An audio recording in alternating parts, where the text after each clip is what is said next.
I think every man is അവരുടെ അകത്തൊരു sweet side ഉണ്ട്. അത് നിങ്ങൾ അത് കണ്ടുപിടിച്ച് അത് പുറത്തു കൊണ്ടുവരും. നല്ല പോയിന്റ്, അതാണ് ശരിയാ. എല്ലാവരുടെ അകത്തൊരു നല്ല side and become their front.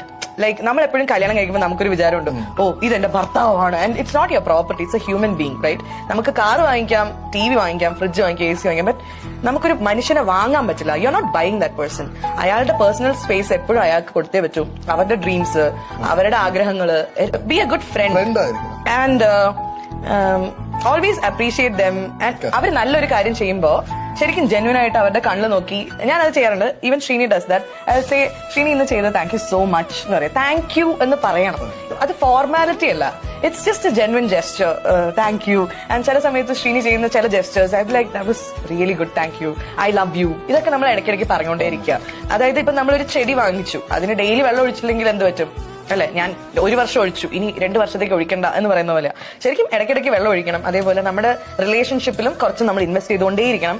അത് വാക്കുകളായിരിക്കാം, പ്രവൃത്തികളായിരിക്കാം, ചിലപ്പോൾ ഒരു ചെറിയൊരു ട്രിപ്പ് ആയിരിക്കാം. ആൻഡ് അവരുടെ അകത്തുള്ള നല്ല സൈഡ് പുറത്തു വരും. സെയിം തിങ് അങ്ങോട്ടും കാണും. യെസ്.